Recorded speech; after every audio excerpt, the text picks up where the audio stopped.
Sabemos que importantes unidades artísticas eclodem e se solidificam em momentos peculiares da história. Não diferentemente ocorreu com a arte românica e a arte gótica, bem como a sua expressão artística nos campos da pintura e da escultura.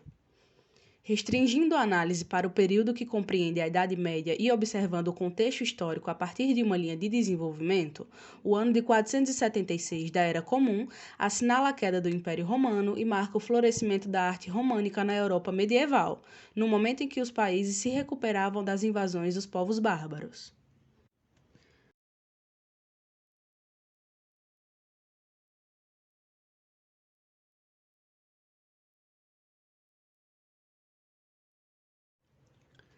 O estilo se desenvolveu mais precisamente entre os séculos XI e XIII, na Alta Idade Média, e veio com o intuito de intensificar a religião, o poder da Igreja e da figura do Papa, fortalecendo assim os valores católicos.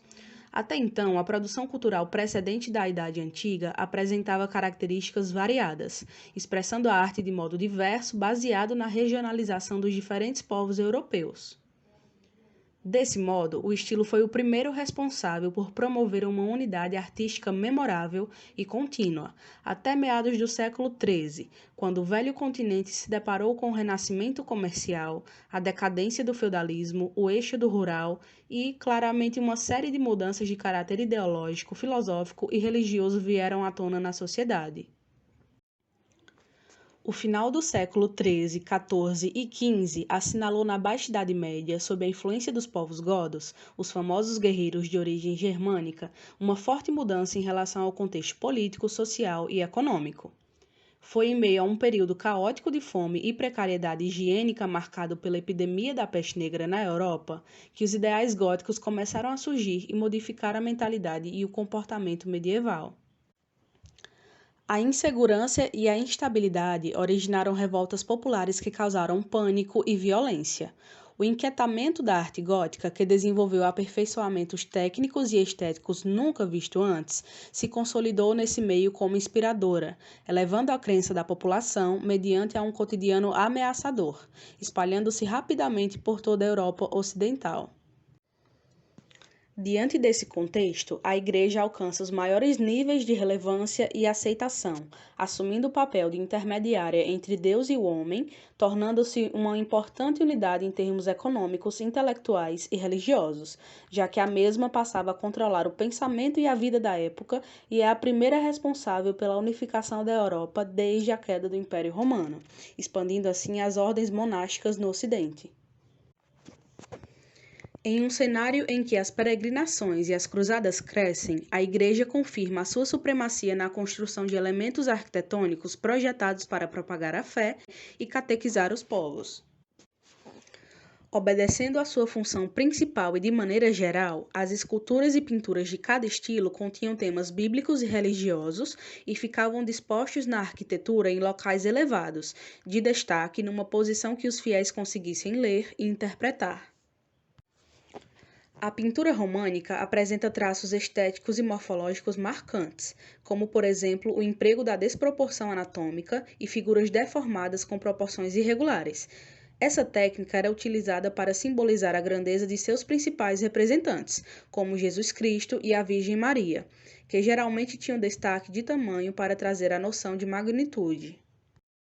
Os cenários abordados retratavam cenas de estilo formal de seriedade e objetividade, se aproximando um pouco mais do clássico, além de que os desenhos eram lineares e não possuíam movimento, sendo realizados de maneira bidimensional, com ausência da perspectiva e profundidade.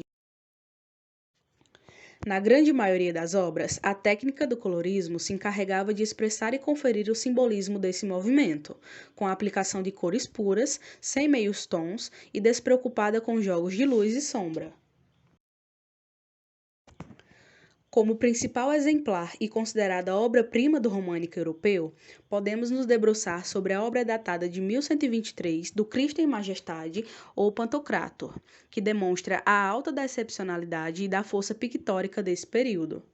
Na cena representada, é possível identificar o Cristo do juízo final, rodeado pelos 4 evangelistas, São Lucas, São Marcos, São João e São Mateus, cujas representações das proporções corporais são claramente deformadas. Sua genialidade reside na combinação de elementos de diferentes concepções bíblicas, que ilustram momentos do livro do Apocalipse, de Isaías e de Ezequiel. Na ilustração da ábside, Cristo segura um livro aberto com uma inscrição latina que significa Eu sou a luz do mundo. Vemos também as letras gregas alfa e ômega, transmitindo a ideia de Deus como origem e fim de todas as coisas, fazendo alusão ao teocentrismo que era forte característica da expressão artística desse movimento. A composição é marcada pela aplicação das cores chapadas e também puras primárias, azul, amarelo e vermelho. A pintura gótica, diferentemente da românica, apresenta uma morfologia estética bastante realista e com grande grau de representação de detalhes. Eram retratadas impressões naturalistas e simbólicas religiosas, que tinham na grande maioria cenas de personagens de corpos pouco volumosos, coberto por muita roupa, com o olhar voltado para cima em direção ao plano celeste. Também eram constantes nesse estilo a representação do sombrio e do emotivo, que geralmente apareciam em murais e afrescos, onde eram empregadas as técnicas da pintura a óleo com cores mais vivas, como por exemplo os azuis e os vermelhos brilhantes, sendo o dourado utilizado como fundo de tela. Sendo uma das mais famosas expressões da pintura gótica, o Beijo de Judas ocupa uma posição de destaque na parede sul da Capela da Arena e retrata os momentos que precedem ao sofrimento de Cristo, que resultará na sua crucificação. Nota-se que foi empregada a técnica do afresco para ilustrar as figuras centrais de Cristo e Judas, abraçadas no epicentro dos eventos que os cercam, exatamente no instante que antecede a consumação do beijo. O forte expressionismo emotivo, que pode ser observado na feição de Judas, que parece hesitar, e no olhar de Cristo, que evidencia